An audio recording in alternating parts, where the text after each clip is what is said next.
These are the Chronicles of Mythos.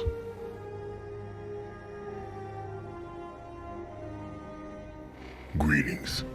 I am Sir Draco Riverdale, Knight of the Army of Leodicius, and Keeper of the Historical Archives. The Lord and Commander of the Army of Leodicius has seen fit that I am burdened with great purpose to see it done that the recent histories leading up to the current conflict that now plagues us are recorded and analyzed for posterity. Greetings, YouTube.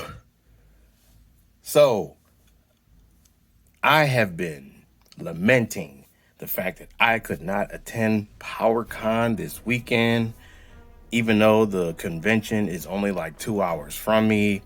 I could have went there and drove back the same day, but events going on just wouldn't allow it. So I was lamenting that.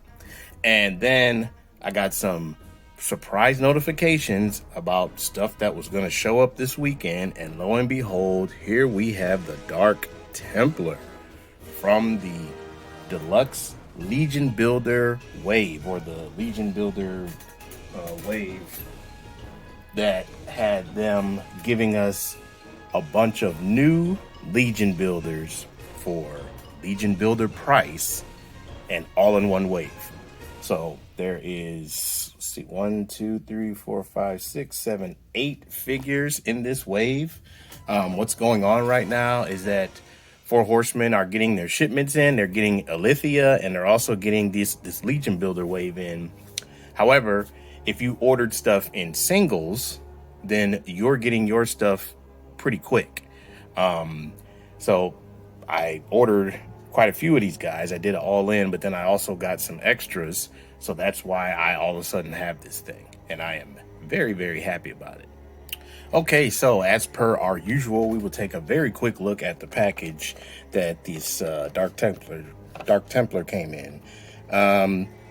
There's the artwork. It's basically just pictures of the figure on the back, or on the side here, and then on the back we have the new artwork for this wave. And you see all the different figures that are coming in this wave. So it's a good amount of characters, or Legion Builders as it were. Now, speaking of that, so if you're new to Mythic Legions, or if you're just now getting into it, Legion Builders typically are, number one, they're cheaper. They're about $15 or so cheaper than a named or main character. And they also have less paint applications as far as like the little details, like little buckles and bolts and rivets and things that could be painted or that are painted on your main characters.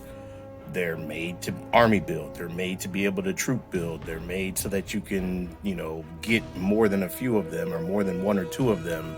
And then if you decide you want to customize it, you can, because all of these guys are very modular. So let's take a look at the Dark Templar. I was really excited when they announced or shown this guy, because as you saw at the beginning of this video, I was making I've been working on a lore series with Mythic Legions, and kind of just not even a stop motion, really, just a lot of stills, a lot of pictures, some narration and things. And I had a character who was the guy who was supposed to be the one that was retelling these, Chronicles of Mythos, and his name was Sir Draco Riverdale. And it was just a character I made up, and I had a picture of a knight, and he had this setup on his helmet. It was just a picture I found on the internet somewhere, and that was what I envisioned Sir Draco's armor to look like. So when I saw this, I was like, oh, I have to have him. Have to, just for these things.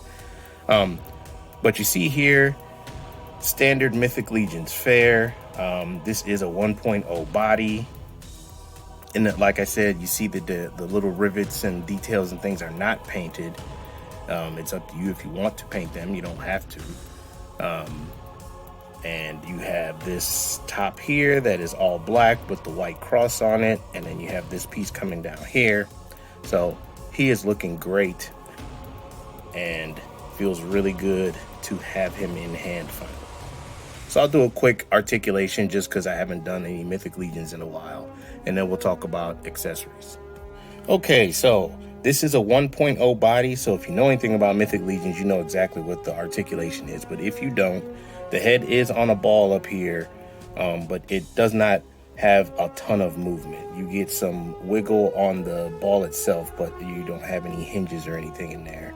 And you can get a little bit of tilt side to side. You can look up a decent amount for a guy with a huge helmet on, and you can look down.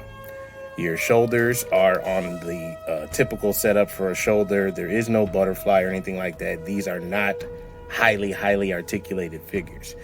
They're articulated enough to do what they need to do, but they're not high-end articulation. You don't get any ab crunch or anything like that here, but there is a ball at the waist, so you can do this action here to get that torso movement. You got a single jointed elbow. You have a wrist that is on a peg and a hinge, so that is pretty standard. You do get a rotation here at the elbow to get that movement. As far as the legs go, the legs are actually pretty good, honestly, as far as articulation goes. They can go up like that. They can go out all the way if it wasn't for this armor piece. They can go back pretty far. You are single jointed at the knee, but you do have a rotation there for a boot cut or a boot swivel, and a knee swivel per se. And then your ankles are very good, actually. You can get a lot of pivot and rotation there. And this is a typical setup for a 1.0 Mythic Legions figure. That articulation is nothing new. All right, let's have a look at his accessories. Okay, for the Dark Templar's accessories, let's start with the shield. So you get this shield that has that standard on it, just like he has on his chest. The way they have their shield set up, they done away with the clips, and they're using this kind of post and handle thing, which actually works a lot better. When they used to use the clip thing, a lot of times it would snap on people. So that's how he's holding the shield. That looks very good. Excellent paint, very crisp. Don't see any flub ups on this thing. That thing is sharp. You get 2 pauldrons, and these are the newer style pauldrons. They're a little bit sleeker than the original 1.0 Knight pauldrons. These just plug into the back if you want him to wear them. You get a sword with a sheath. It's a very basic sword, but it is well done, as we expect from Mythic Legions. You do get this sheath. It has a clip thing here that you can put onto the belt or the strap that all Mythic Legions come with. Just a leather looking strap that you can either put around the torso or you can put it around your waist, and you can slot things into there. And then lastly, you get this pole arm with an end that you can attach things to, and it does come with this spear / axe thing, and it just fits in there like that. And then he has this nice pole, which is very long, very tall. And that is it for his accessories. Okay, so a couple of quick words about customization. I got him with some of his gear on, and then I envision these guys having like a cloak or whatever to wear. All right, so let's take a look at some comparisons. All right, we'll start off here with the new stuff.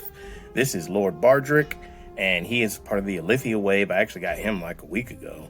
And then the Deluxe Barbarian Legion builder. So same wave as the Dark Templar. All right, next we have Gadriel and Sir Ignatius. Then we have Tibius, one of the 1.0 skeletons, and King Bromden Ironjaw.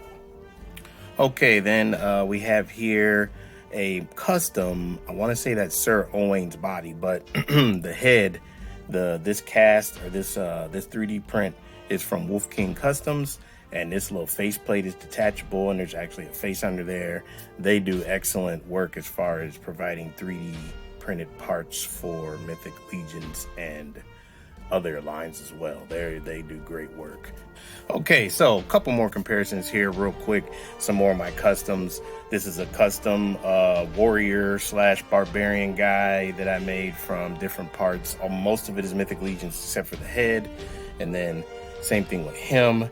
Most of this is Mythic Legions besides the head. That head is actually a gladiator head from Marvel Legends, believe it or not. Okay, and then to wrap this up, we'll throw in some kind of figures from other lines just so you can see how they look. You have the Super 7 Lion-O, you got Marvel Legends Captain America, and then you also have over here one of the Combatants Fight for Glory figures, and that's one of their like Roman soldiers. Oh yeah, also in case you're wondering, this cloak comes from the, crap, I can't remember her name now, but the girl who is Tila's friend in Masters of the Universe, her figure comes with this excellent soft goods cloak. All right, so final thoughts. Obviously, I'm loving this thing. It's exactly what I wanted. It's exactly what I envisioned it would be.